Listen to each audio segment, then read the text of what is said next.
Due to multiple landslides a couple weeks before our sailing, the White Pass Railroad dock was closed to pedestrian traffic. This is where the Ovation is normally docked when in port. This meant the Royals got to have our very first cruise ship tender experience. The Ovation used several lifeboats as tenders. It was fun to watch them from the windows in the Windjammer during breakfast as they ran through drills. The tender tickets were supposed to start being issued at 8 a.m. The hubs went down at 7:15 a.m. to wait in line, which was already 50 people deep by that time. He managed to snag tickets for Tender Group 4. It was a quick ride over from the ship. We had about 4 hours to explore and eat lunch before our excursion started, so we made our way out of the port area and into town to explore. Looks like the train pickup is right along the big dock over here. I don't know if that's our train. Or is it? Is it? I'm a group of students. I was just in senior class. The sidewalks have these symbols painted on them, which let you know how to return to the dock where your ship is. So I'm assuming that every single dock has a different symbol. The one we will be returning to looks like this. Yes, the red hexagon. And they do have restaurants Short of the red octagon that we now know is the stop sign. over here, but it looks like some of these are closed for 2022. I'm assuming due to the pandemic, they may be shut down permanently. No idea right now. City Center appears to be a quarter of a mile from the dock.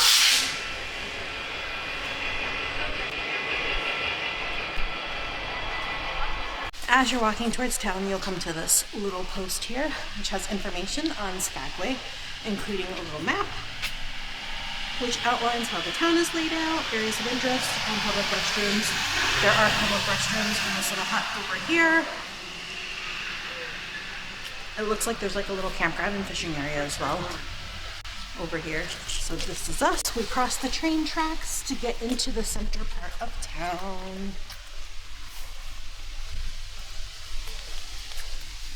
Apparently the normal population of Skagway is only about 800 people year round, but during tourist season, when all of us descend, it increases to about 3,000 for tourist season. And when ships are in port, that population can jump to 8,000 to 10,000 people for a day. Definitely one of the smaller cities. And it makes you realize, like, why, Ketchikan was considered like a large city by Western standards. Like, what do they have? 10,000 people? So note to self as you're walking downtown, early in the morning, it is about 10:22 a.m. It's actually pretty empty this early in the morning. You can actually buy tickets independently for White Pass and Yukon Railway here, downtown in the office. They do keep some open if you don't buy them through the cruise line for people that don't do that.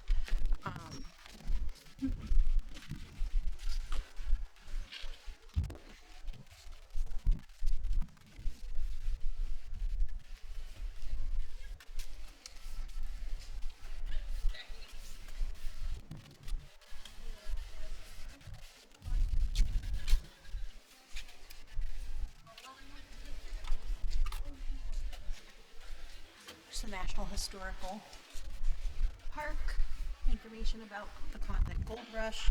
There's a visitor center up ahead. But if your solstice does dock, where it does, then as you're walking up the main street, you will actually see one of the train cars here with a beautiful background.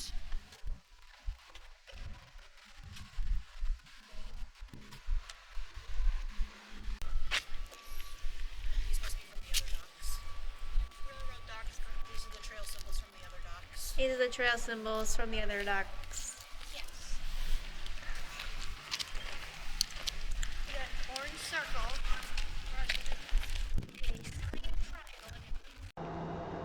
We explored the visitor center and learned about the Klondike Gold Rush before making our way around the corner to explore the train cars in Centennial Park, where the city of Skagway has buried a time capsule.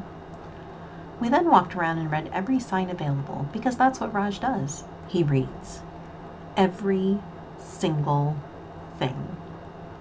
anything and everything. We walked up Broadway Street, which is the main drag. You'll find the infamous Red Onion Saloon and the building with over 10,000 pieces of driftwood on it. We had a light snack at Alaskan Fry Bread, which you should definitely try. It's kind of like fried dough, but a little different. We walked up and down some of the side streets, exploring different shops and scouting out potential lunch locations. The family wanted to try Skagway Brewing Company, right down on 4th Street, but Raj refused. Sometimes that happens. He's very picky about his food and what he's willing to eat or drink, and which buildings he's willing to go into and which ones he's not willing to go into. So we kind of have to be flexible. We ended up at the Red Onion Saloon on the corner of 2nd. Something about the building was appealing to him. Their menu is limited, but their shtick is refined. They mostly serve, air quote, personal-sized pizzas, nachos, soups, and salads. Raj and I split a personal cheese pizza, and there was still enough left over for Cole and Rena to have a slice each with their salmon chowders. We all liked our food. If you go to the Red Onion for lunch, stay for the tour. Tours start at 12 p.m., and at $10 per person, it's not super expensive.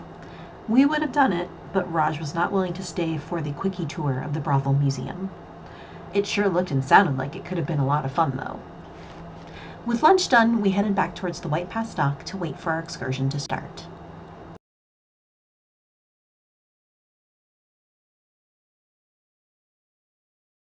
Just boarded the White Pass rail car.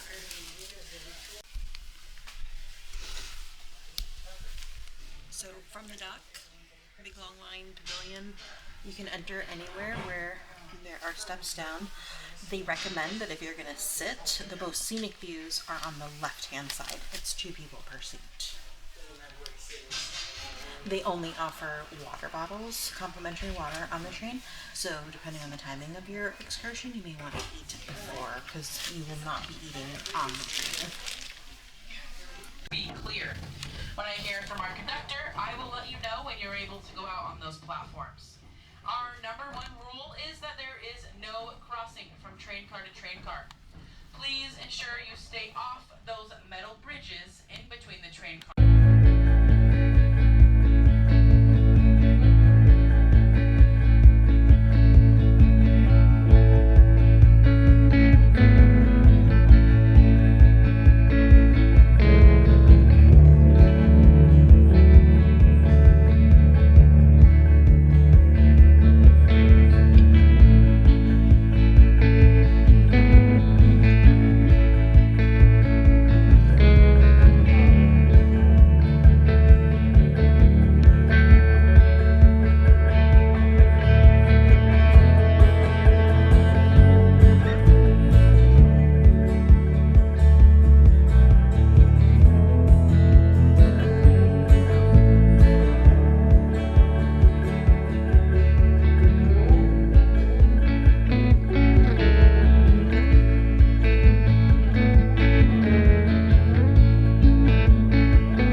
As you pass by the lower part of the river, keep an eye on the trees. We saw some eagle nests and 1 eagle on our way up into the pass.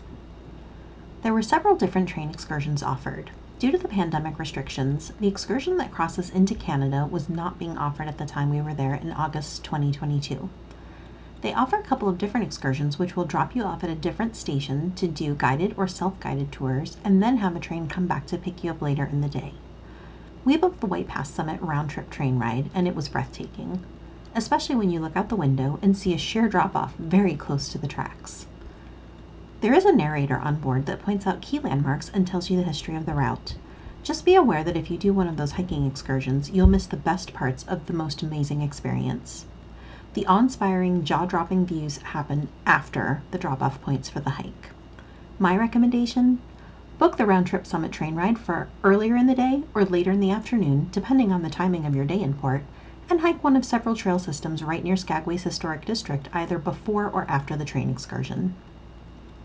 There are 3 main trailhead locations within easy walking distance of port and town. The Dewey Lakes Trail System, which leads into spruce and hemlock forests, the Skagway River Bridge trailhead, which gets you access to Smuggler's Cove and Yakutania Point, and a very easy hike to Gold Rush Cemetery and Lower Reed Falls Trail, which is only about a mile and a half from Skagway's visitor center. You'll pass right by this one on the train excursion. The National Park Service has lots of great information to help planning hiking activities. I've linked to their site below. We booked our excursion for the White Pass Railway through Royal Caribbean. We tried to book it through Alaska Shore Excursions, which is the same company we booked our Ketchikan excursion through, but they were sold out, as were a couple of other local tour operators.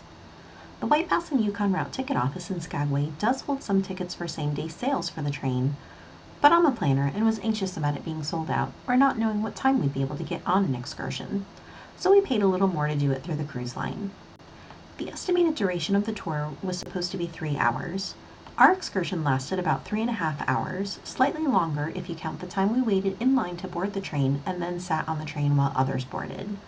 So plan for about 4 hours in total if you're going to be planning to do other activities around this particular excursion.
Some things we didn't realize is how loud it could get with the noise from the tracks, the PA system, and general noise in the train car. We also passed through multiple tunnels when it was completely dark for periods of time. Raj needed some extra reassurance during those moments, especially because we had some car mates that were hooting and hollering loudly while we went through those dark tunnels. I wish I had brought his noise-canceling headphones, but hindsight is 20/20. He was pretty fried by the end of the train ride and wasn't up for more exploring, so we headed straight back onto a tender to decompress in our cabin before dinner.